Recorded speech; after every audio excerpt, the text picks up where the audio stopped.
The summer air in Memphis was heavy, thick with the smell of gasoline and fried food drifting from the corner diner. A crowd lingered near the curb, waiting, when a modest Lincoln pulled up, its paint dulled, its body plain. Behind the wheel sat the most famous man in America, Elvis Presley. Not in a gleaming Cadillac, not trailed by guards or cameras, just Elvis, alone, dressed simply, looking more like a neighbor than a king. For a moment, silence gripped the street. The king of rock and roll, in a car that looked older than the decade. Some whispered in awe, others just stared. And then it came. The laughter.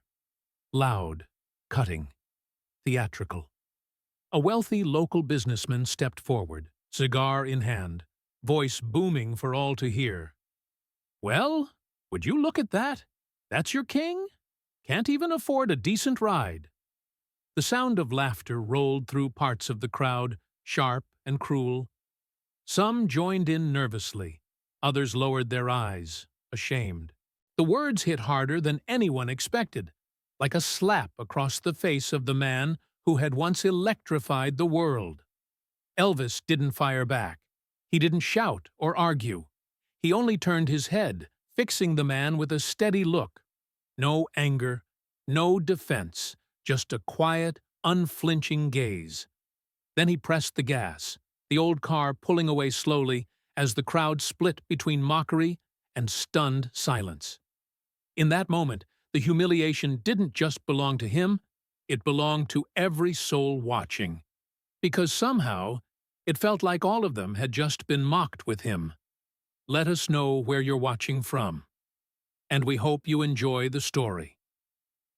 The late afternoon sun hung low over Memphis, casting a warm haze over the street. People had gathered, as they often did when word spread that Elvis Presley might be in town. He wasn't behind the wheel of his glittering Cadillac this time, nor stepping out of a limousine that screamed of Hollywood polish. No, this evening he had chosen something far more modest, almost startling in its plainness. An old, slightly faded automobile that still bore the scars of years of use.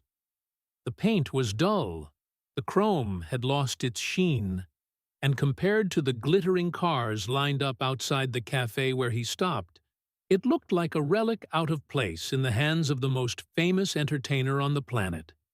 The crowd that had gathered wasn't hostile, at first. They were curious, excited, whispering as he parked and stepped out. Elvis, in a casual jacket and dark sunglasses, looked relaxed, almost unguarded. For many, that was the thrill. To see him not on stage, not under the blinding lights, but simply as a man moving through his hometown. For a few minutes, that was all there was. Gasps of recognition, children craning their necks, mothers nudging their sons, and a few young girls nearly fainting at the sight of him. Then came the laugh. It rose sharp and cutting above the softer sounds of admiration, slicing through the atmosphere like a knife. A portly man in a tailored suit stood by the cafe entrance, cigar in hand, his voice carrying with theatrical exaggeration. "Well, would you look at that?" he boomed. "The great Elvis Presley, the king himself, rolling up in something that looks like it belongs in a junkyard." The crowd's mood shifted instantly. A ripple of uneasy laughter followed the man's words. It wasn't everyone. Some remained quiet, uncomfortable, but in public, even hesitation becomes complicit. A few businessmen nearby chuckled, their eyes darting between Elvis and the loud man, as if trying to decide whether it was safe to join in. And when the man laughed again, louder, that laughter spread, gathering force like a cruel tide.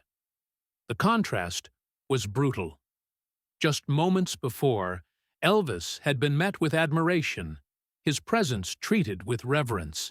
Now, the same people who gazed at him with awe allowed themselves a nervous snicker, as though the shine of his stardom could be dimmed by a rusty car. Journalists, never far from a Presley sighting, had their pens out. Notebooks flipped open, a camera clicked, and one could almost hear the headlines being drafted in their minds. Elvis, cheap car, big laughs. It was the kind of story tabloids devoured.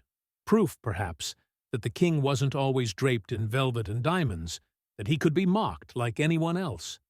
But Elvis did not storm off. He did not lash back or defend himself with words that could later be twisted into tomorrow's scandal. Instead, he paused, removed his sunglasses, and let his eyes sweep the crowd. There was no fire in them, no flare of anger.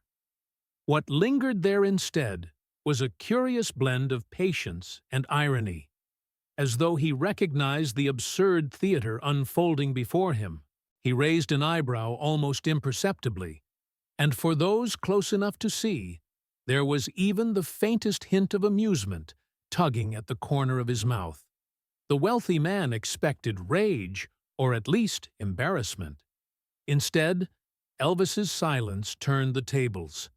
The crowd grew quieter, laughter trailing into an awkward hush. People shifted uneasily, suddenly aware of their own complicity in the mockery. The moment was poised on a knife's edge, and then, out of nowhere, came a voice that didn't belong to the critics or the adults. A boy, no older than 13, pushed his way to the front. His hair was messy, his shirt too big, and his sneakers bore the marks of a kid who spent more time running the streets than worrying about polish. His eyes, though, were wide with admiration. He looked at Elvis, not at the car, and shouted in a voice that cracked with excitement, "Hey, Mr. Presley, your car's awesome!" The words hung in the air, disarming in their sincerity. The boy's grin was genuine, unfiltered, untouched by the smug irony that had filled the space a moment before. And just like that, the tension cracked. Elvis crouched slightly, meeting the boy's gaze with a warmth that wasn't rehearsed. He asked the boy his name, leaned closer to hear his reply, and exchanged a few quiet words that no one else could quite catch. For those watching, it was unmistakable. Elvis had chosen to give his attention not to the rich man puffing on his cigar, but to a child who saw value where others saw only ridicule.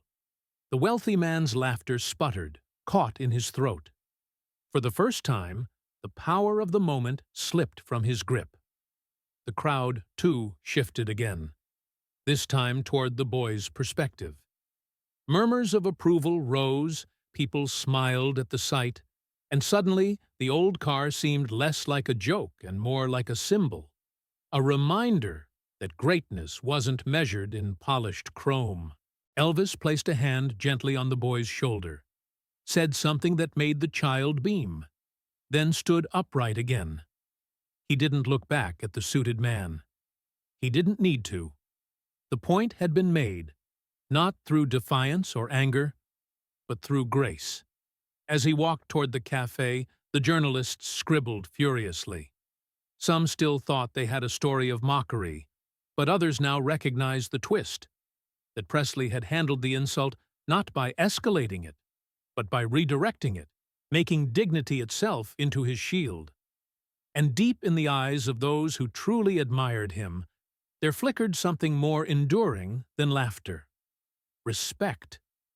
For Elvis Presley, the evening had not ended in humiliation. It had begun as one, but in choosing to kneel to a boy instead of bending to mockery, he transformed it into something else entirely. A moment that would not fade into cheap ink on paper, but echo quietly in the memory of everyone who had been there. The house was quiet when he returned. Graceland, usually buzzing with the noise of friends, staff, and the restless energy of visitors, seemed wrapped in a hush that mirrored his own mood.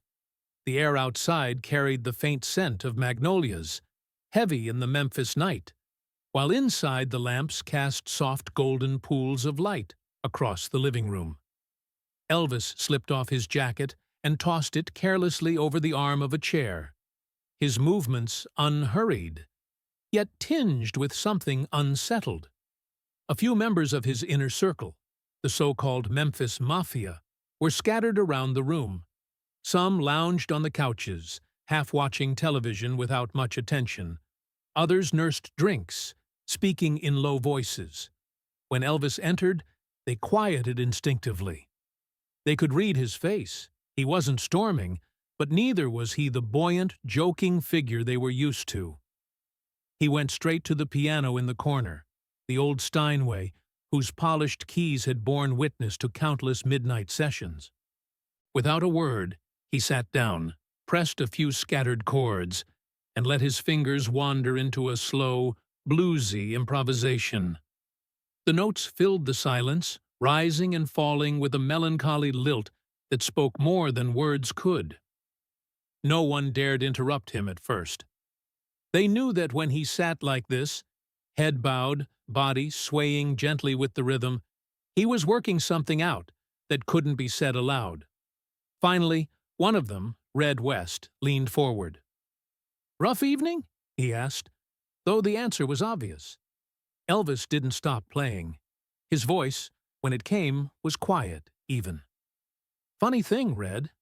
You can sing to thousands, hear them scream your name like you're the center of the universe, and then one man with a cigar laughs at your car, and suddenly it sticks to you like tar." The room stayed silent. The men there had seen him face adoring crowds, but they'd also seen him shrink inward at moments of small cruelty. Fame didn't erase old wounds. It only gave them new shapes. He kept playing, notes cascading like fragments of memory. "When I was a kid," he said slowly, "we didn't even have a car. Daddy had to borrow rides when he could, and sometimes we walked half the night just to get where we were going. I remember standing on the side of the road, praying somebody would stop, and when they didn't, I swore I'd never forget that feeling." He paused, the music softening into a fragile pattern of chords. "So, for me, it doesn't matter if it's an old beater or the shiniest Cadillac. Every car I've ever driven was already a victory." The words carried a weight that settled over the room. It wasn't self-pity. It was remembrance, raw and unvarnished. Those who had grown up with more didn't always understand how deep the scars of poverty ran. But for Elvis, the memory was never far away, no matter how gilded the walls around him. Another of his friends, Marty Lacker, tried to lighten the air. "Well, you could have reminded that fat cat you've got more cars in your garage than he's got hairs on his head." That drew a faint smile from Elvis, the corners of his mouth twitching with amusement. But he shook his head. "That'd just make it worse. He wanted me angry. I'm not giving him that." From the couch, Sonny West piped up with a grin. "Then why not flip it? Show him what a real car looks like. Hell, tomorrow you ought to roll up in one of your Cadillacs and leave him eating dust." The room chuckled at the thought, but the suggestion hung there longer than intended. Elvis stopped playing and looked up, his eyes glinting with something unspoken. He didn't answer immediately. Instead, he rose from the piano bench and walked out of the room. The men exchanged looks. They knew that expression, quiet, thoughtful, carrying the promise of some idea forming beneath the surface. A few seconds later, they heard the back door open and close, then the distant echo of footsteps on the gravel drive. He made his way to the garage. It was late now, the moon casting a pale light over the rows of vehicles inside. Elvis flipped the switch, and the fluorescents flickered to life, illuminating a lineup that any collector would envy. Cadillacs in every shade, sleek sports cars, even the odd motorcycle gleaming under covers. For him, they weren't trophies but indulgences, each one representing a little piece of the dream he had chased since boyhood. He walked slowly between them, his fingers brushing the smooth surfaces, pausing at a jet-black Cadillac, then a deep blue convertible. Finally, He stopped before a white Fleetwood, its paint glistening like ivory under the lights. It wasn't the flashiest, nor the rarest, but there was something about its clean lines, its dignified presence, that caught his eye. He stood there for a long while, hands in his pockets, just staring. Then, almost imperceptibly, he smiled. The gesture was faint, but it held conviction. Back in the house, the others waited, whispering speculations. Was he brooding? Planning a comeback line? They didn't know. But when Elvis returned, his expression was calmer, his eyes steadier. He sat again at the piano, pressed a gentle chord, and said softly, "Sometimes the best answer isn't in words." No one pressed further. They didn't need to. Whatever plan was forming in his mind, it would reveal itself soon enough. The night lingered on. Some of the men drifted away to sleep. Others stayed nearby, half dozing. But Elvis remained at the piano, lost in thought and music, his fingers tracing out melodies that seemed both mournful and strangely resolute. The humiliation of earlier still hovered in the air, but it no longer looked like a wound. It was becoming something else, fuel for a gesture that none of them could yet imagine. And somewhere deep in the garage, that white Cadillac seemed to wait in silence, as if it already knew it would play its part in the story that was only beginning to unfold. Dawn crept softly over Memphis, washing the streets in muted tones of gray before the first light of sun began to gild the rooftops. The wealthy man, the same one whose laughter had cut through the crowd the evening before, rose early as was his habit. He liked being the first to step outside, cigar already lit, surveying his manicured lawn like a king inspecting his domain. His house, large but not extravagant by the standards of true Southern aristocracy, sat on a quiet avenue where neighbors watched each other's comings and goings with discreet interest. This morning promised nothing unusual until he opened his front gate. At first, he thought his eyes deceived him. Parked directly in front of his home, gleaming in the fresh morning light, was a brand-new Cadillac Fleetwood, white as porcelain, its chrome shining so brightly it almost blinded him. The tires still bore the scent of new rubber, the body so polished that the rising sun mirrored off its surface in sharp brilliance. For a man accustomed to wealth, the sight of a new Cadillac wasn't shocking in itself, but the placement, the timing, the sheer theatricality of its appearance at his doorstep. It froze him in place. Beside the car stood a courier in a pressed uniform holding a neat envelope. When the man approached, the courier extended the letter with a formal bow of his head. "Delivery for you, sir," he said simply. The businessman accepted it with trembling fingers. He glanced at the envelope, noting the familiar handwriting scrawled across the front. "To the gentleman who found laughter yesterday." He opened it carefully. Inside was a single card, on which a few lines had been written in Elvis's unmistakable hand. "Maybe this one will suit your taste better. Perhaps now you'll find someone else to laugh at. Elvis." No flourish, no signature beyond the name itself. Just irony, edged with kindness. The man's cigar drooped slightly in his mouth.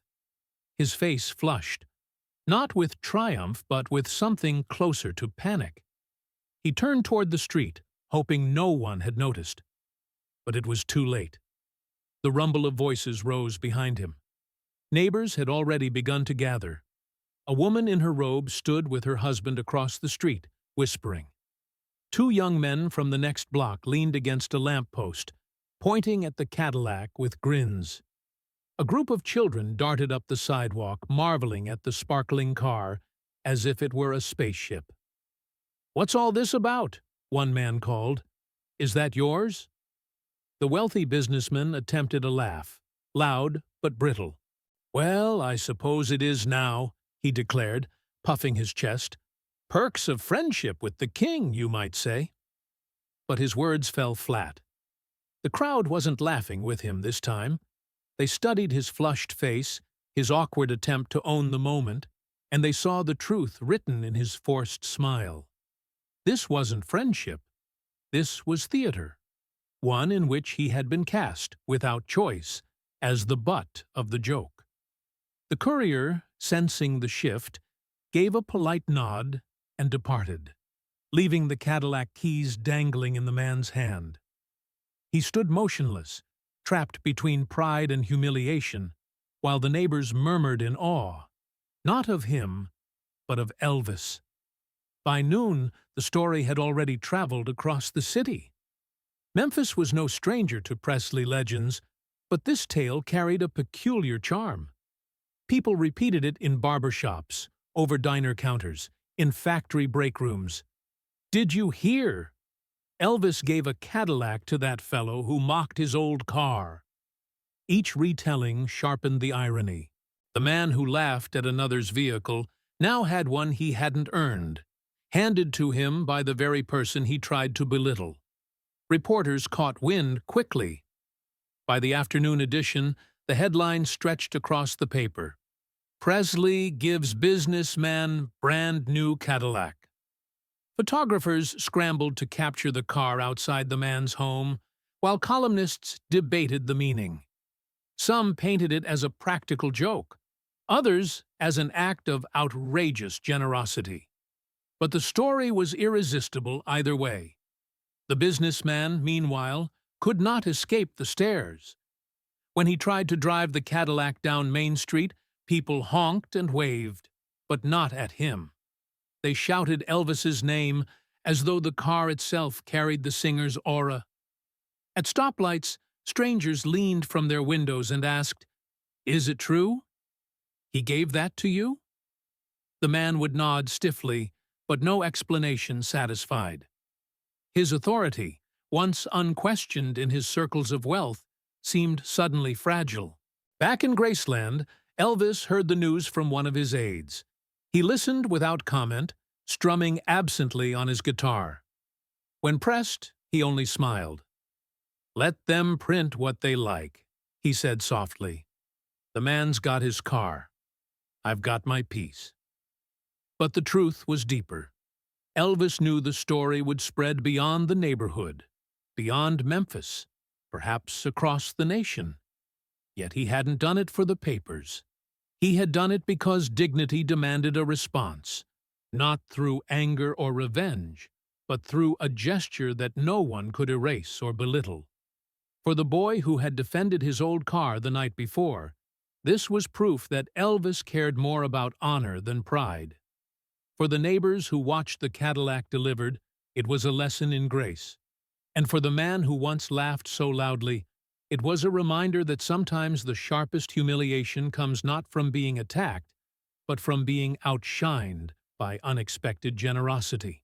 The Cadillac remained parked outside his house for days, its white paint gleaming like a monument. And every time he looked at it, the man couldn't help but hear the echo of his own laughter.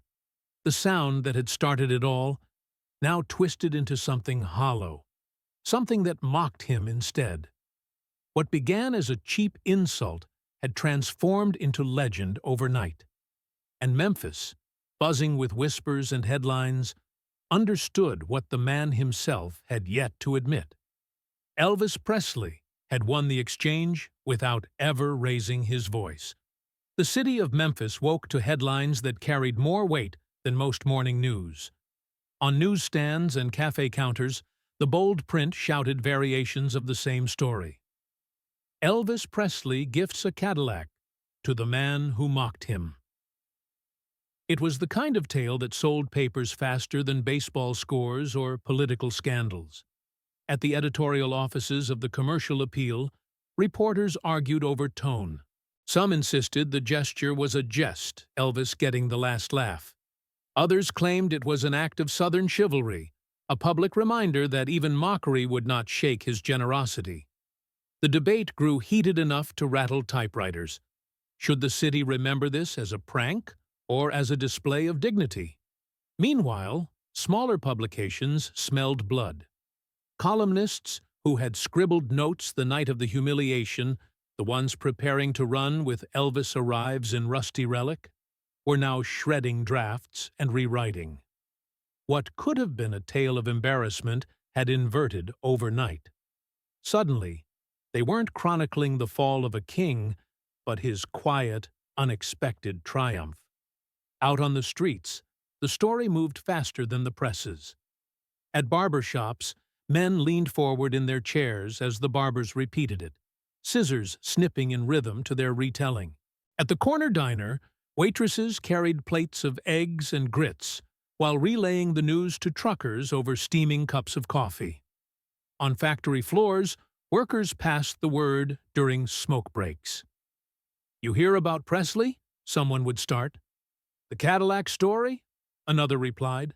And then they'd shake their heads in disbelief, grinning. Some saw it as poetic justice. Others framed it as proof of Elvis's big heart. But no matter the angle, everyone agreed on one thing. Nobody else could have turned humiliation into legend with such grace. Journalists searching for more depth stumbled across an unexpected detail. One reporter, chasing leads, found the boy who had spoken up during the original insult, the teenager who had shouted, "Your car's awesome, Mr. Presley." His family lived in a modest neighborhood, a few blocks away from where the scene had unfolded. When the reporter asked him what he thought of the Cadillac story, the boy's answer was simple, almost disarmingly pure. "For me," he said, "he's the king no matter what car he drives. Doesn't make a difference." That single line became its own headline. "For me, he's always the king. On any car." It spread like wildfire. The innocence of the boy's statement, contrasted against the arrogance of the businessman, struck a chord. Readers clipped the article, repeated the words, and in those few sentences, Elvis's dignity became undeniable. The businessman, meanwhile, struggled. The Cadillac in his driveway drew constant attention, but not the kind he had hoped. Neighbors paused to stare. Some admired the car, yes, but with every comment came the question that cut him deeper. "So Elvis gave you this, huh?" The emphasis was always on Elvis, never on him. At his club downtown, where he had once held sway with booming laughter and boasts, the mood had shifted. Associates raised their glasses to Elvis's generosity, not to his own influence. A few even teased lightly. "Careful what you say around Presley. You might come home with another car." What was meant as humor felt like a knife, and the rumors only grew. People whispered that Elvis was known to hand out Cadillacs left and right, to friends, to strangers, even to those who didn't like him. Stories surfaced of gas station attendants receiving keys, of nurses surprised with cars after a kind word. Whether all were true or not hardly mattered. They added fuel to the myth. The idea that Elvis could answer cruelty with a gift instead of spite turned him from entertainer into something more symbolic. By the end of the week, the narrative had solidified. In homes across Memphis, people told the story not as gossip, but as parable. Parents repeated it to their children as a lesson in grace. "See, son, you don't fight fire with fire. Look at what Elvis did." For journalists, the tone of coverage had shifted entirely. Where the first draft of history might have painted him as the butt of a joke, the rewritten version etched him as magnanimous, larger than his critics, untouchable not because of wealth or fame, but because of how he carried himself. And so, what began as one man's attempt to belittle Elvis had turned into something that reshaped public opinion. In coffee shops and boardrooms, in gossip circles and church pews, Elvis Presley's name was spoken not with pity, but with reverence. The Cadillac itself became more than a car. To some, it was a gleaming symbol of irony. To others, a monument to Presley's ability to rise above insult. For the businessman, It was a daily reminder that his attempt at mockery had backfired into legend. But for the people of Memphis, it was a story that belonged to them too, a tale of their native son showing the world, once again, that grace could cut sharper than ridicule. And from that moment forward, whenever they saw Elvis driving down Union Avenue, whether in an old car or a Cadillac fresh from the dealer, they no longer measured him by the shine of the chrome. They measured him by the strength of his dignity. Evening draped itself over Graceland with the hush of a weary lullaby. The house, so often a hive of voices and laughter, seemed unusually subdued. Inside the living room, the lamps glowed dimly, the patterned curtains drawn against the fading light. Elvis sat in his favorite armchair, with a guitar resting across his lap. He strummed absently, the sound quiet, more like a heartbeat than a song. A few of his closest companions were gathered nearby, men who had seen him at his highest peaks and his darkest valleys. They spoke little, sensing his mood.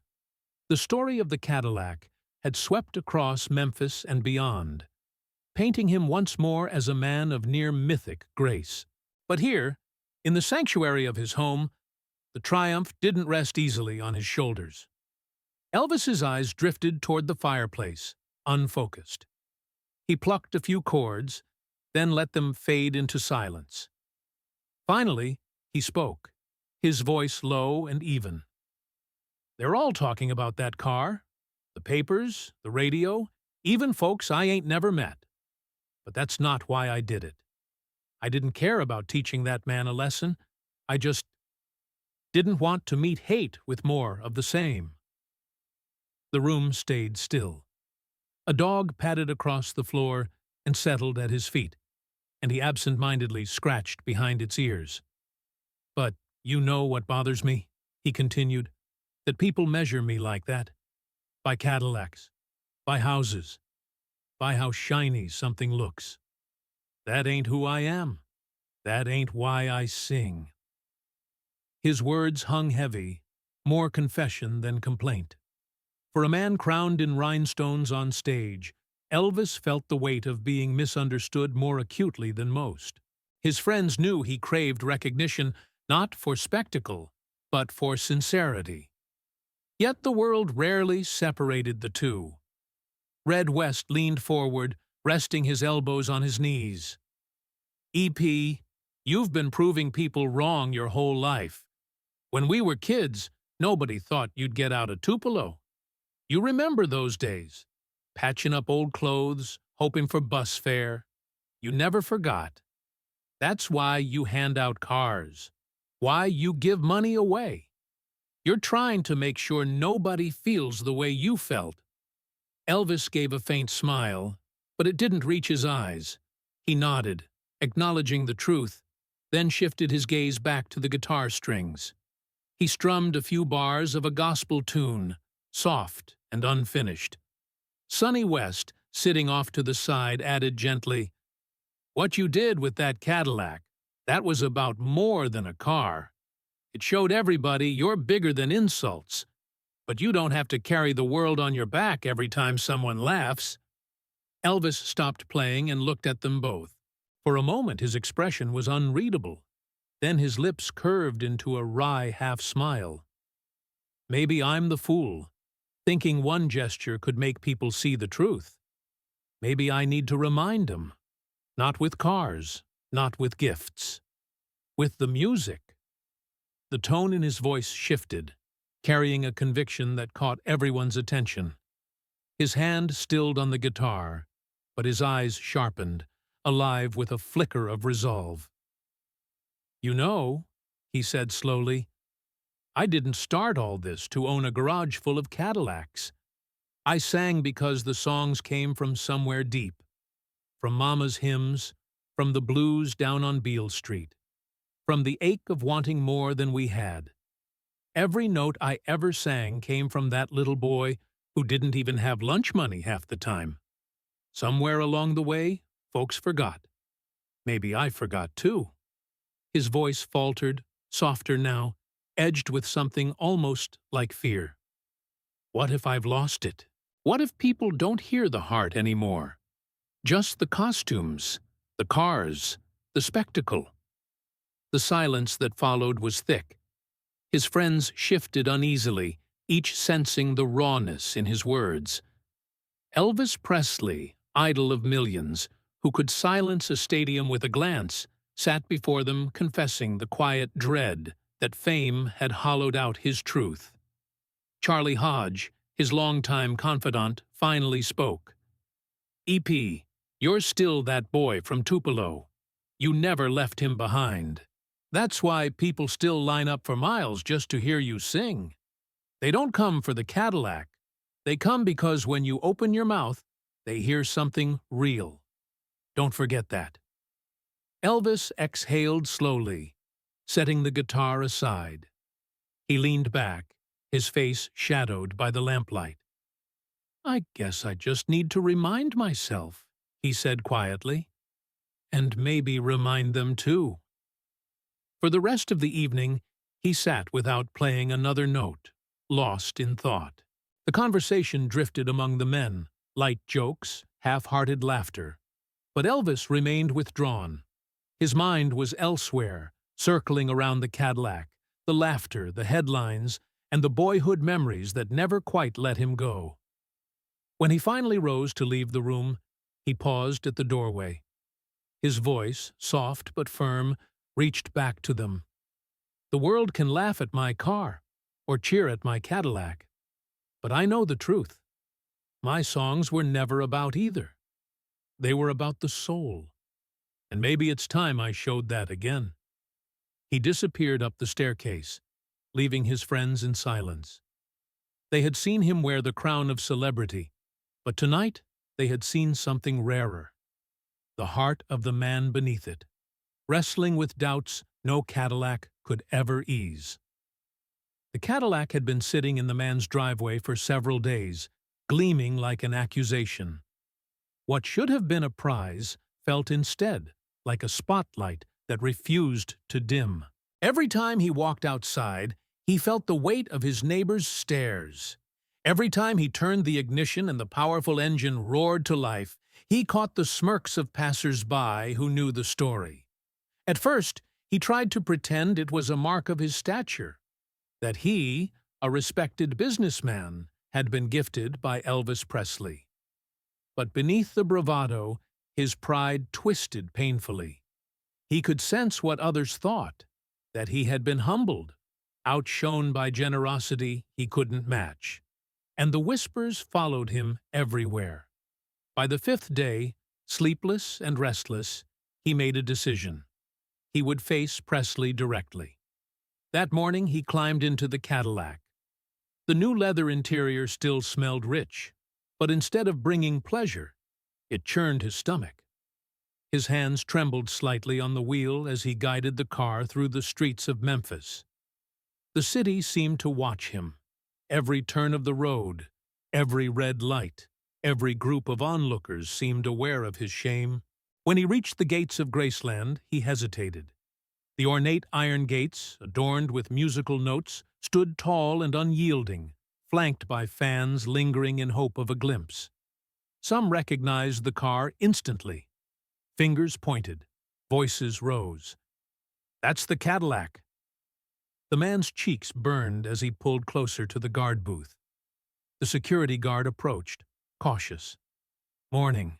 Business?" The man swallowed, forcing his voice steady. "I'd like to speak with Mr. Presley. Tell him it's about the car." The guard eyed him for a moment, then disappeared inside the booth. A few tense minutes later, the gates swung open. The man drove up the long driveway, gravel crunching beneath the tires. Each turn of the wheels felt heavier, as though the car itself resisted being there. Elvis was waiting on the porch. Dressed casually in a dark shirt and slacks, he stood with his arms folded loosely, his expression calm. He didn't look amused or angry, just steady, as though he had already imagined this meeting would come. The Cadillac rolled to a stop, The businessman stepped out, his suit jacket clinging in the humid air. For a moment, neither spoke. The silence stretched, broken only by the rustle of leaves in the breeze. Finally, the man cleared his throat. "Mr. Presley, I came to—" He faltered. The words lodged in his throat. He tried again. "I came to thank you. And to apologize." Elvis tilted his head slightly, studying him. "You don't owe me thanks," he said softly. "And apology. That's up to you." The man's composure wavered, his face flushed, his hands clenched. For years he had been the loudest voice in the room, the one others deferred to. Now he stood before a man younger than himself, unable to string a sentence together. "I shouldn't have mocked you," he said at last, his voice rough. "It was cheap. I thought it was funny. But it wasn't. Not to you. Not to anyone." Elvis stepped down from the porch, closing the distance. He spoke gently, without a trace of triumph. "You know, when I was a kid, people laughed plenty. At my clothes, at my accent, at the way I looked. I know what that feels like. I wasn't about to pass it along." The businessman looked at him, surprised. He had expected sarcasm, maybe a lesson dressed in cutting wit. Instead, he found compassion. "I didn't give you that Cadillac to make you feel small," Elvis continued. "I gave it because I could. Because sometimes the only way to answer cruelty is with kindness. Otherwise, the hate just keeps circling." The words struck harder than any rebuke. The man's throat tightened. For the first time in years, he felt something he rarely allowed himself: humility. "I don't deserve it," he admitted quietly, glancing at the gleaming car. "Not the gift. Not your grace." Elvis laid a hand on his shoulder, firm but kind. "Maybe not, but none of us deserve half the blessings we get. Take it anyway. Maybe it'll remind you that pride don't have to be louder than decency." The man blinked, struggling to hold back the rush of emotion. For a long moment, the two stood there, one weighed down by shame, the other offering dignity without demand. When at last the man turned to leave, he felt lighter, though no less chastened. Driving the Cadillac down the driveway, he realized the car no longer felt like a monument to humiliation. It felt like a responsibility, an unspoken charge to live differently. Back on the porch, Elvis watched him go. He didn't smile, didn't celebrate. He simply stood, quiet, knowing the moment had been bigger than either of them. He had faced down insult not with anger, but with empathy, and in doing so, had planted a seed that might grow into something more lasting than any headline. The Cadillac's engine faded into the distance, but the silence that remained at Graceland felt profound. Elvis turned and stepped back inside, the weight of the encounter pressing gently on him. He hadn't set out to change the man, but perhaps, just perhaps, he had. Weeks passed, and the storm of gossip slowly settled into memory. The Cadillac still gleamed in the businessman's driveway, but something in him had shifted. The man who once strutted through downtown with his chest puffed now walked with quieter steps. In his circles, he no longer boasted about his wealth, no longer made easy sport of belittling others. It was as if Elvis's gesture had pressed upon him a mirror too sharp to ignore. He began showing up at church not in the front pew with an air of authority, but sitting in the middle rows, anonymous. He donated money quietly to local charities, not with a press release, but with his name absent from the lists. People noticed, though he never explained. Some suspected guilt. Others whispered that Presley had humbled him beyond repair. The truth lay somewhere in between. He had been changed, not by humiliation alone, but by the mercy woven into it. One evening, The businessman found himself holding 2 tickets to an Elvis concert. He hadn't sought them out. They had been offered by an acquaintance, and something inside urged him not to decline. The night of the show, he arrived early. The auditorium buzzed with energy, alive with the chatter of thousands. Lights shimmered overhead, instruments gleamed on stage, and the air thrummed with anticipation. He took his seat quietly among strangers, blending into the sea of faces. No one recognized him, or if they did, they gave no sign. When the house lights dimmed and the crowd erupted, he felt the swell of energy wash over him. Elvis appeared, dressed in a dazzling suit, his presence filling the hall before he even sang a note.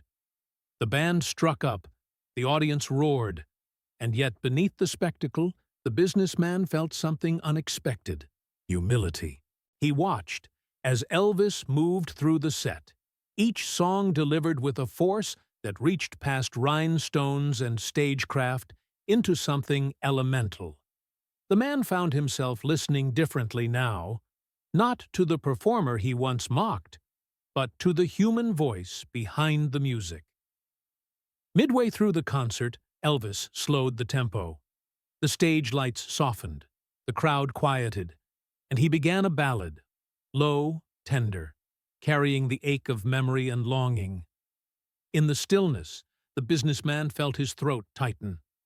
He thought of that night outside the cafe, of his cruel laughter ringing over the crowd, of the boy who had defended Elvis's car, of the Cadillac delivered to his home like a challenge he could never dismiss. For the first time, he clapped not out of politeness or social expectation, but with genuine admiration. His palms stung with the force of it. When the song ended, his eyes were wet. Around him, strangers cheered, oblivious to the depth of what the moment meant for him. Elvis looked out over the crowd, scanning the faces. Perhaps it was coincidence, or perhaps intuition, but his eyes lingered for a heartbeat on the man in the middle rows. A flicker of recognition crossed his features, not of triumph, but of acknowledgement. He offered the smallest of smiles, so fleeting it could have been missed. Yet the man felt it pierce straight through him, a silent exchange that needed no words. In that instant, the Cadillac ceased to be a burden. It became a symbol of grace undeserved, of a chance to be better. He understood, finally, that Elvis had not silenced him with wealth, but invited him to silence himself through reflection. After the concert, as the crowd spilled into the night air, the man walked slowly to his car. The Cadillac waited under the streetlights, its white paint glowing softly. He ran a hand along the door, not with pride, but with something akin to reverence. For him, it was no longer just an automobile. It was a reminder, permanent and humbling, of the lesson he had been forced to learn: that true power does not come from mocking others, nor from flaunting possessions, but from the quiet strength of mercy. Back at Graceland, Elvis ended the night as he often did, alone with his thoughts. He hadn't sought the man in the crowd, but when he saw him, he recognized what the moment meant. He leaned against the window, looking out over the dark Memphis sky, and whispered to himself, almost like a prayer, "Kindness always goes deeper." The world would continue to tell the story of the Cadillac. Some would frame it as a clever retort, others as an extravagant joke. But for the man who had once laughed the loudest, and for those few who knew the full truth, the ending was different. It was not about cars, nor even about Elvis's fame. It was about a man learning, perhaps too late in life, but still in time, that dignity answers cruelty more powerfully than revenge ever could. And in that revelation, something inside him shifted forever. For Elvis, it was never about winning. It was about being true to the boy from Tupelo, who had once known poverty, ridicule, and the sting of small cruelties, and who swore never to pass that pain forward. And for the city of Memphis, the story settled into legend, retold in barber shops, in churches, in whispers across generations, how Elvis Presley turned laughter meant to wound into a lesson in grace. The Cadillac still gleamed on quiet streets, but its shine no longer mocked anyone. It reminded all who saw it of something far greater, the simple, unshakable truth that kindness leaves the deepest mark.